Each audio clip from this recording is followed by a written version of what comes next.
میں دیکھ رہا تھا کہ بچے جو تھے وہ جب اس پاکلام کو سن رہے تھے جو صاحب کے ذریعے سے تو بڑے غور سے سن رہے تھے.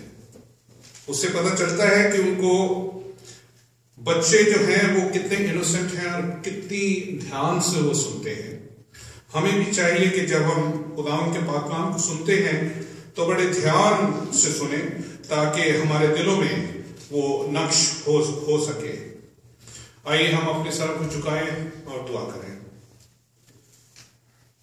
خدا ہمارے پیارے آسمانی باپ، ہم شکر گزار ہیں تیرے بیٹے خداوند یسوع مسیح کے لیے جس نے آج کے دن 2000 سال پہلے اے خداوند موت پہ فتح حاصل کی، اور اے خداوند وہ فتح جو ہے وہ جاری ہے، اور جو بھی اس پر ایمان لاتے ہیں وہ بھی اس فتح میں شامل ہوتے ہیں، کیونکہ وہ بھی اے خداوند خدا جس دن وہ اس جسمانی جسم میں مریں گے اور جی اٹھیں گے تو پھر وہ ہمیشہ کی زندگی خداوند یسوع مسیح کے ساتھ اور خدا کے ساتھ گزار سکیں گے.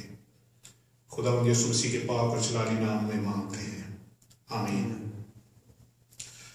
میری طرف سے اور میرے خاندان کی طرف سے آپ سب کو ایسٹر بہت بہت مبارک ہو، جس کو کہ ہم قیامت المسیح بھی کہا جاتا ہے.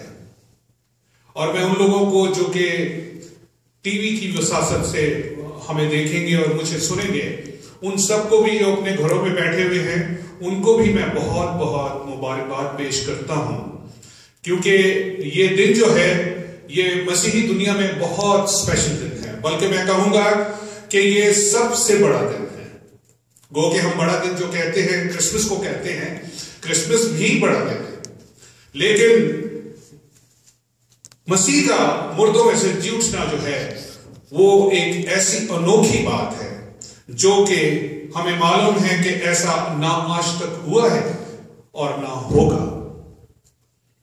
اسی ایک پس منظر پہ میں آپ کو بتانا چاہتا ہوں. اگر آپ نے یہ حوالہ جات جو آپ کے سامنے پڑھے گئے وہ آپ نے سنے اور غور سے سنے تو اس میں بہت ساری باتیں ہمیں معلوم پڑتی ہیں.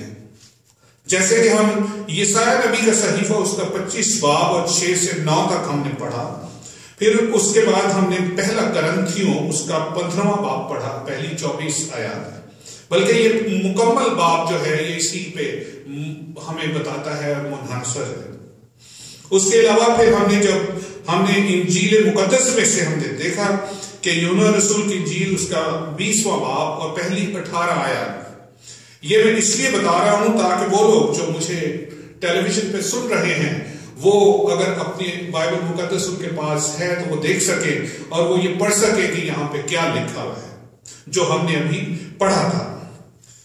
میں آپ کو آج یہی بتانا چاہتا ہوں کہ جو کرنتھیوں کو پولس رسول نے خط لکھا ہے وہاں پہ وہ ایک بات کہتا ہے، اور وہ کیا کہتا ہے کہ لیکن فی الواقع مسیح مردوں میں سے جی اٹھا ہے، اور جو سو گئے ہیں ان میں وہ پہلا پھل ہوا.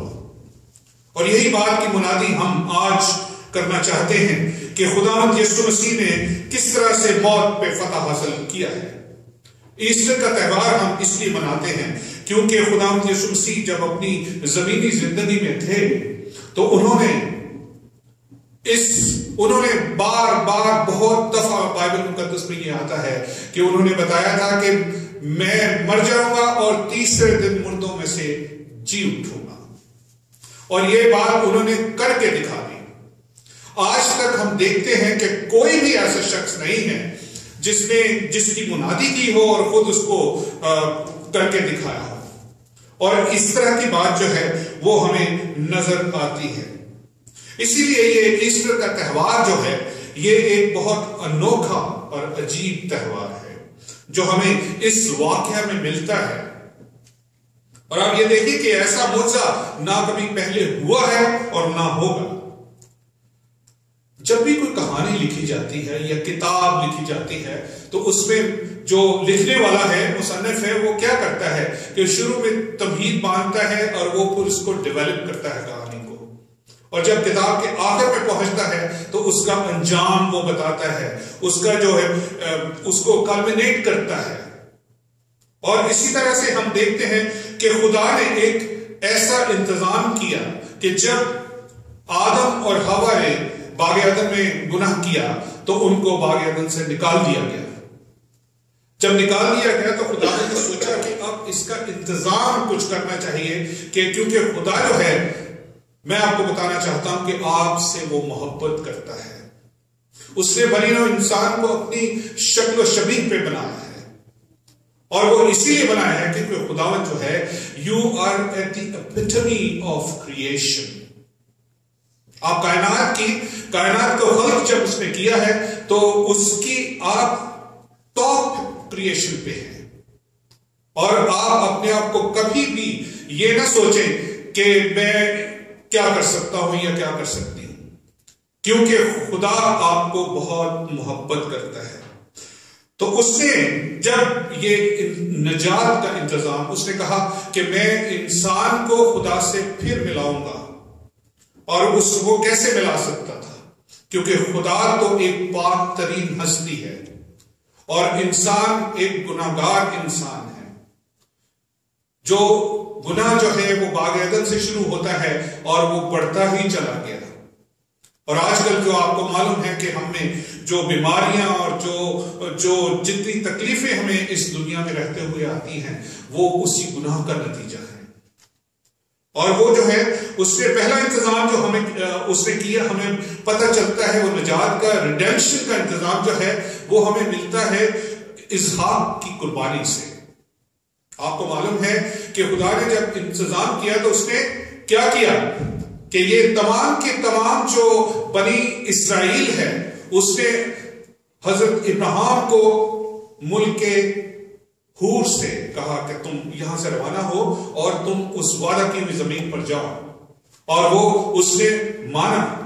اور وہاں سے ہمیں معلوم پڑتا ہے کہ ابراہیم جو ہے اس نے خدا کا حکم مانا ہے، اور اس نے یہ سوال نہیں کیا کہ میں کیوں جاؤں، لیکن وہ اپنے تمام خاندان کو لے کے وہاں سے چل پڑا ہے.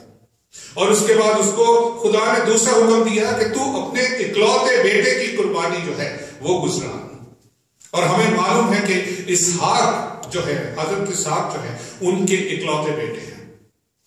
حضرت اسماعیل جو ہیں وہ ان سے پہلے پیدا ہوئے 13 سال، لیکن حضرت اسماعیل جو تھے وہ ان کی ایک کانکوبائن میں سے تھے. ان میں سے وہ ہاجرہ میں سے تھے. ہاجرہ جو تھی وہ ان کی بیوی نہیں تھی، لیکن ان دونوں میں کچھ ایسا رواج تھا. ہمیں معلوم ہے کہ جب سارہ نے اس کے اولاد نہیں ہوتی تھی تو انہوں نے کہا کہ ہاجرہ سے اولاد حاصل کرو، تو اس طرح سے اسماعیل پیدا ہوتا. لیکن اسماعیل جو تھا وہ ان کا اصلی بیٹا نہیں تھا.